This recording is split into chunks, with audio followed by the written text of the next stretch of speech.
Avez-vous déjà contemplé l'immensité de l'univers et vous êtes-vous demandé s'il y avait une intelligence derrière tout cela? Comment expliquer l'existence de la conscience humaine et notre quête de sens? Pourquoi les êtres humains ont-ils toujours eu un sens du bien et du mal? D'où vient notre désir d'éternité et notre recherche de transcendance? Comment un Dieu infini pourrait-il se révéler à des êtres finis comme nous? Ces questions nous invitent à explorer la nature de Dieu telle qu'elle est révélée dans les Écritures. Dans cette étude biblique, nous examinerons ce que la Bible nous enseigne sur l'identité et les attributs de Dieu. La Bible s'ouvre sur une déclaration audacieuse. Au commencement, Dieu créa les cieux et la terre. Genèse chapitre 1er, verset 1er. Cette affirmation pose les fondements de la compréhension biblique de Dieu en tant que Créateur suprême. Elle nous révèle que Dieu existe avant toute chose, qu'il est la source de tous ceux qui existent et qu'il possède une puissance illimitée. En poursuivant la lecture du premier chapitre de la Genèse, nous voyons que Dieu crée par sa parole. Dieu dit que la lumière soit, et la lumière fut. Genèse chapitre 1er, verset 3. Cela nous montre que Dieu est un être personnel qui communique et dont la parole a le pouvoir de créer. La répétition de la phrase « Dieu vit que cela était bon » tout au long du récit de la création nous révèle que Dieu est intrinsèquement bon et que sa création reflète cette bonté. Ce concept de la bonté divine est fondamental pour comprendre la nature de Dieu telle qu'elle est présentée dans la Bible. Dans le livre de l'Exode, nous trouvons un passage clé où Dieu se révèle à Moïse dans le buisson ardent. Cette théophanie, manifestation de Dieu, nous apprend beaucoup sur la nature de Dieu. Lorsque Moïse demande à Dieu son nom, Dieu répond « Je suis celui qui suis » Exode chapitre 3, verset 14. Ce nom, en hébreu Yahshua, souvent transcrit par Yahvé ou Jéhovah, révèle que Dieu est l'être par excellence, existant par lui-même, indépendant de toute création. Il souligne l'éternité et l'immuabilité de Dieu. Dans ce même passage, Dieu se présente comme le Dieu d'Abraham, le Dieu d'Isaac et le Dieu de Jacob. Exode chapitre 3, verset 6. Cette façon de se présenter montre que Dieu est un Dieu personnel et relationnel. Il n'est pas une force impersonnelle ou un concept abstrait, mais un être qui entre en relation avec les humains et qui reste fidèle à ses promesses de génération en génération.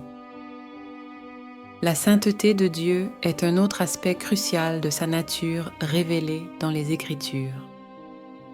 Lorsque Dieu apparaît à Moïse, il lui dit « Ôte tes souliers de tes pieds, car le lieu sur lequel tu te tiens est une terre sainte. » Exode chapitre 3, verset 5. Cette sainteté de Dieu est un thème récurrent dans la Bible.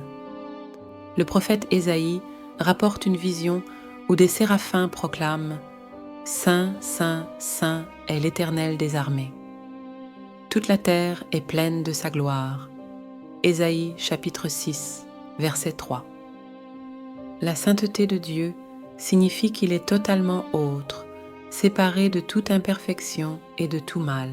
Cependant, la Bible ne présente pas Dieu comme un être distant et inaccessible. Au contraire, elle révèle un Dieu qui est profondément impliqué dans les affaires humaines.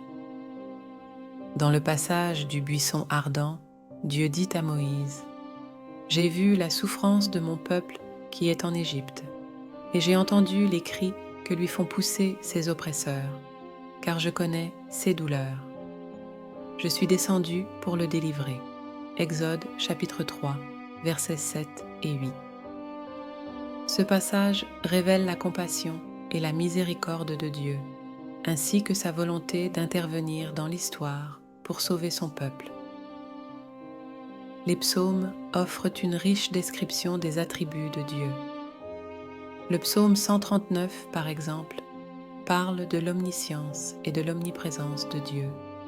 Éternel, tu me sondes et tu me connais. Tu sais quand je m'assieds et quand je me lève, tu pénètres de loin ma pensée. Versets 1 et 2. Ce psaume nous révèle que Dieu connaît tout de nous, nos actions, nos pensées, notre passé et notre futur. Il continue en disant « Où irai-je loin de ton esprit et où fuirai-je loin de ta face ?» Verset 7, soulignant que Dieu est présent partout, qu'il n'y a aucun lieu où l'on puisse échapper à sa présence. La fidélité de Dieu est un autre attribut fréquemment mentionné dans les Écritures.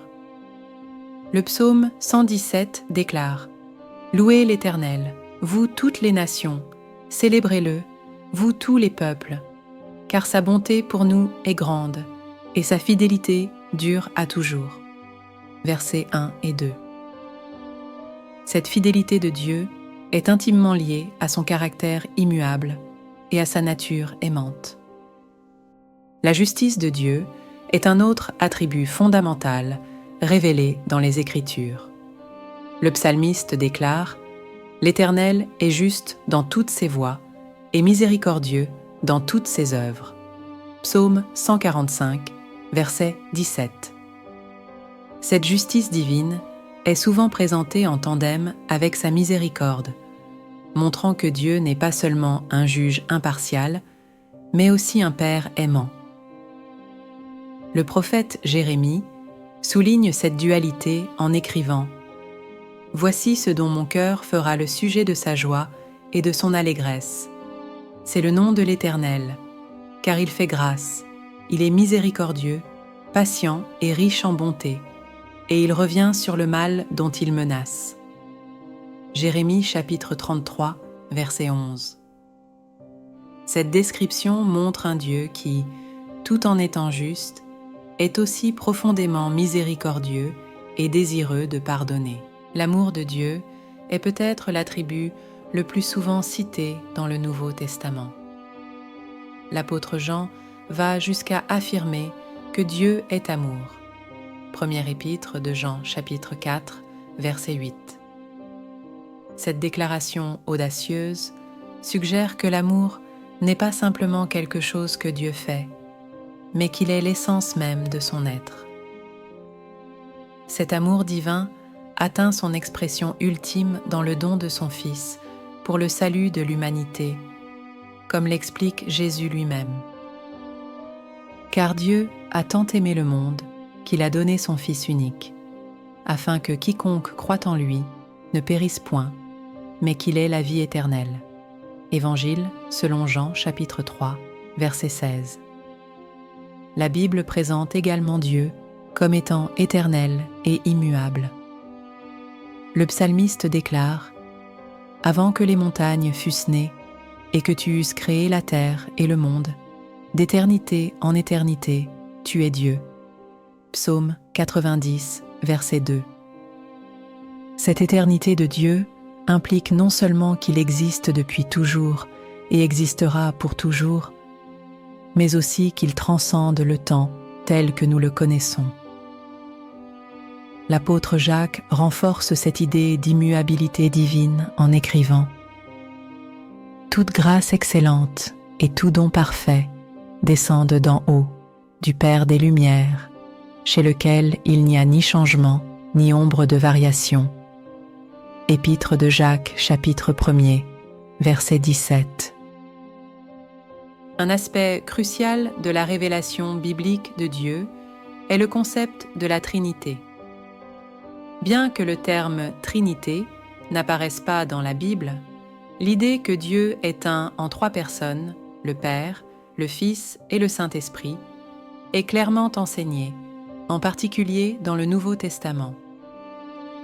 Lors du baptême de Jésus, nous voyons les trois personnes de la Trinité en action. Dès que Jésus eut été baptisé, il sortit de l'eau. Et voici, les cieux s'ouvrirent, et il vit l'Esprit de Dieu descendre comme une colombe et venir sur lui. Et voici, une voix fit entendre des cieux ces paroles. Celui-ci est mon Fils bien-aimé, en qui j'ai mis toute mon affection. Évangile selon Matthieu chapitre 3, versets 16 et 17. Jésus lui-même affirme l'unité et l'égalité des trois personnes de la Trinité dans ce qu'on appelle la Grande Commission. Allez, faites de toutes les nations des disciples, les baptisant au nom du Père, du Fils et du Saint-Esprit. Évangile selon Matthieu chapitre 28, verset 19. Cette notion de Dieu comme étant à la fois un et trois est un mystère profond qui a été l'objet de nombreuses réflexions théologiques au fil des siècles. La Bible révèle également que Dieu est le souverain de l'univers. Le prophète Daniel déclare « C'est lui qui change les temps et les circonstances, qui renverse et qui établit les rois. » Daniel chapitre 2, verset 21. Cette souveraineté divine s'étend sur toute la création, y compris sur l'histoire humaine. Cependant, la Bible enseigne également que Dieu a accordé aux êtres humains le libre arbitre, créant ainsi une tension théologique entre la souveraineté divine et la responsabilité humaine. Un autre aspect important de la nature de Dieu, révélé dans la Bible, est sa transcendance couplée à son immanence. Dieu est présenté comme étant au-delà de la création, infiniment plus grand que tout ce que nous pouvons imaginer. Le roi Salomon, lors de la dédicace du temple, s'exclame « Mais quoi, Dieu habiterait-il véritablement sur la terre ? Voici, les cieux et les cieux des cieux ne peuvent te contenir. Combien moins cette maison que je t'ai bâtie. » Premier livre des rois, chapitre 8, verset 27. Pourtant, en même temps, la Bible enseigne que Dieu est intimement présent dans sa création et dans la vie de son peuple. Le psalmiste écrit « L'Éternel est près de tous ceux qui l'invoquent, avec sincérité. » Psaume 145, verset 18. Enfin, la Bible présente Dieu comme étant le but ultime de toute la création.